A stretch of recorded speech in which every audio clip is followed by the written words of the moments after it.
नमस्कार किसान मित्रों, वंदे मातरम, वंदे गौ मातरम। आज हम खरबूजे के विशेष किसान के वहां पे जाएंगे और राहुल भगत जी है जो 98 नंबर का वीडियो हमने डाला था। उन्होंने टमाटर की खेती का डाला था। तो निवृत्ति पाटिल जी के सानिध्य में इनको प्रेरणा मिली है और बड़े अच्छा काम किया है कि खरबूजे के अंदर इस साल महाराष्ट्र में बहुत सारी दिक्कतें थी, तो उसके सामने राहुल भगत जी ने जो किया है उसको हम लाइव देखेंगे।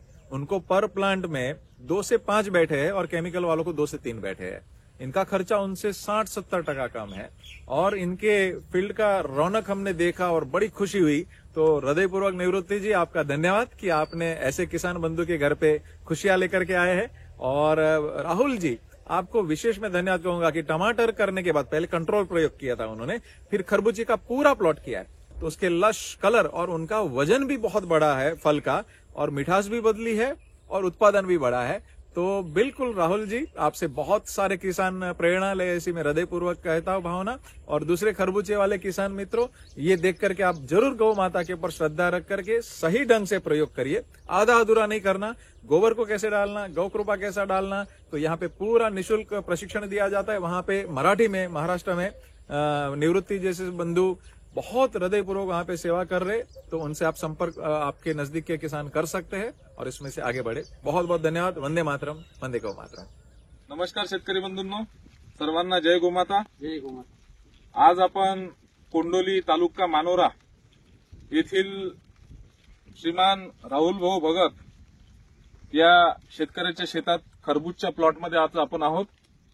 हा खरबूजचा प्लॉट यांनी 100% जैविक पद्धतीने म्हणजे गोकृपा अमृत आधारित हा प्लॉट केलेला आहे।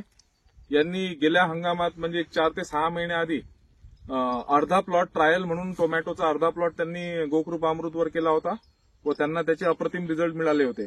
त्यानंतर त्यांनी हा खरबूजाचा पूर्ण 1.25 एकराचा प्लॉट हा गोकृपा अमृतवर करण्याचा निर्धार केला आणि त्या पद्धतीने त्यांची वाटचाल चालू आहे। मी राहुल भाऊंना विनंती करतो की राहुल भाऊ, आपण या प्लॉटचं संपूर्ण नियोजन आजपर्यंत कसं केलं आणि इतर प्लॉटच्या तुलनेत तुमच्या प्लॉटमध्ये तुम्हाला काय फरक जाणवतो याबद्दल सर्वांना माहिती द्या। नमस्कार शेतकरी मित्रांनो, मी राहुल गुलाबराव भगत, राहणार कोंडोली, तालुका मानोरा, जिल्हा वाशिम। मी 1.25 एकरमध्ये कुंदन या व्हेरायटीचा खरबूज प्लॉट लावलेला आहे। याच्यामध्ये मी आतापर्यंत म्हणजे 8 ट्राल्या शेणखत बेळवर टाकलेला आहे। 6 डिसेंबरची लागवड आहे। आता आज रोजी या प्लॉटला मी 72 ते 73 दिवस पूर्ण झालेले आहेत आणि याच्यामध्ये आतापर्यंत मी कमीत कमी 16 ते 17 टाक्या गोकृपा ड्रीप मधून दिलेला आहे, म्हणजे जवळपास 3200 ते 3300 लिटर 3200 ते 3300 लिटर पर्यंत। आणि त्याच्यानंतर ताक आणि अंडे यांचा पण वापर केलेला आहे आणि स्प्रे मधून सुद्धा गोकृपा आणि ताक अंड्याचा याच्यावर स्प्रे घेतलेला आहे।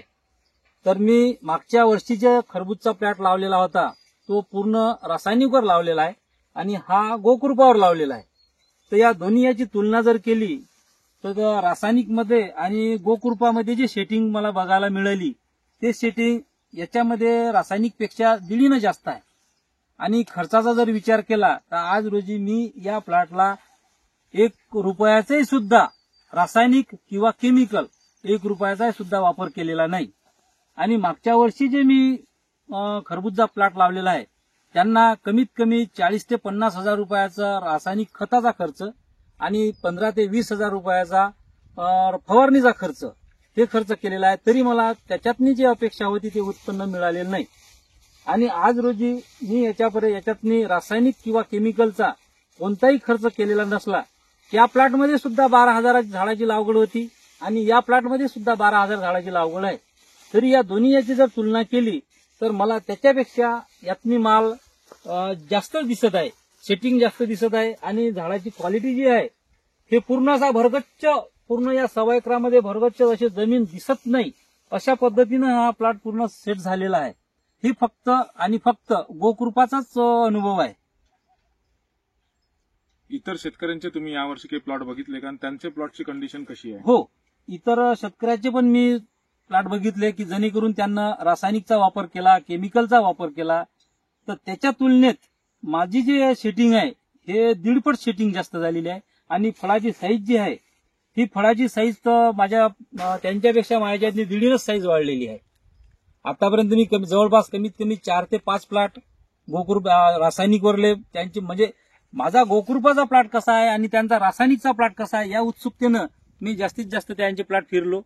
पण त्यांच्यापेक्षा माझ्या प्लॉटची जे कंडिशन आहे ते मला एकदम चांगली वाटलेली आहे. त्याच्यानंतर आता याच्यानंतर जे काही मी शेती करू ते 100% गोकृपावर करणार आहे. बरं, आता याच्यात खर्चात किती बचत झाली आपली रासायनिकच्या तुलनेत? आज खर्चात जर म्हटलं तर 1.25 एकरातनी कमीत कमी मला 40,000 रुपयाचं रासायनिक खत लागत होतं आणि कमीत कमी 15 ते 20,000 रुपयाचं पेस्टिसाइड म्हणजे केमिकलची फवारणी लागत होती. ते आज मी त्या खर्चातनी ती 100% वाचलेला आहे. म्हणजे 60 ते 70,000 रुपये तुमचे रासायनिकवरचे 60 ते 70 वाचले. हो. बाकी मल्चिंग वगैरे हा तर सगळा खर्च कॉमनच आला. सगळा खर्च याच्या व्यतिरिक्त आता हे गोकृपा, ताक, अंडी, गुळ वगैरे याच्यावर एकूण खर्च किती झाला असेल? याच्यावर जर सगळा जर खर्च म्हणला क्रॉप कव्हर झालं, मल्चिंग नाही झालं, तो तर खर्च कॉमनच आला सगळा. हो तो फक्त खर्च रासायनिकच्या तुलनेत जे आपण जैविक निविष्ठा, घरगुती निविष्ठा वापरल्या हो याच्यावर खर्च किती झाला? याच्यावर झाला असेल मिनिमम कमीत कमी 10 ते 15,000 रुपये. 10 ते 15,000 10 ते रुपये 15,000 रुपये जास्तीत जास्त. जास्तीत जास्त. म्हणजे याच्यात गुळही आला, गुळ आपलं आला, ताकही ताक आलं, अंडी स्लरी आली, अंडेही आली, आले. सगळं हा सर्व 10 ते 12,000 रुपयाचा खर्च म्हणजे जवळपास 50-55,000 रुपये खर्चात आपली आजची बचत बचत आहे. आणि मित्रांनो, राहुल भाऊंनी जे सांगितलं की फळांची संख्या ही 1.5 आहे आणि फळांचं वजन सुद्धा 1.5 वाढलेलं आहे.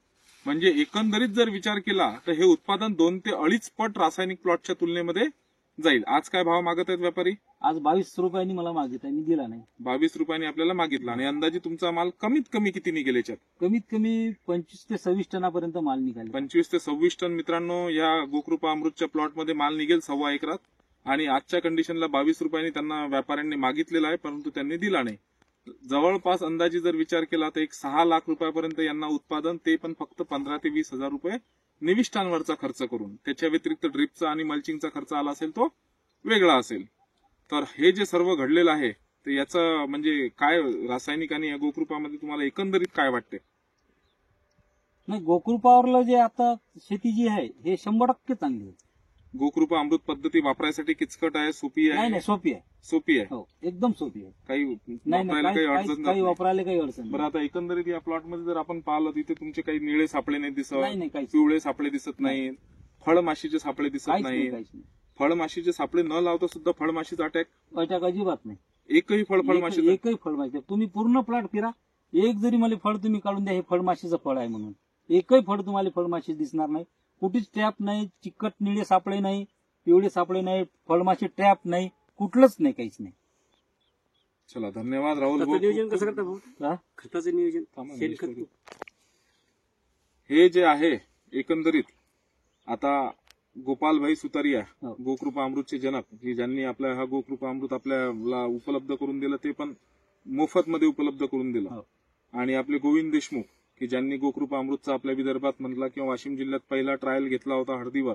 आणि आज आपण बघतोय आमचे रामकिशन भाऊ आहेत, चोपडे साहेब महाराज आहेत, इंद्र भाऊ आहेत, गणेश गव्हाणे आहेत. हे रिसोडवरनं सगळेजण पूर्णच्या पूर्ण मागच्या 3 वर्षापासून 4 वर्षापासून गोकृपा आधारित शेती करत आहेत.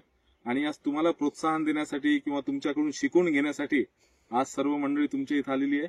तर मी आपले सुद्धा खरोखर आभार व्यक्त करतो की एवढी मोठी कमर्शियल कॅश क्रॉपची रिस्क घेऊन तुम्ही गोकृपावर केला, 100% भरोसा ठेवून.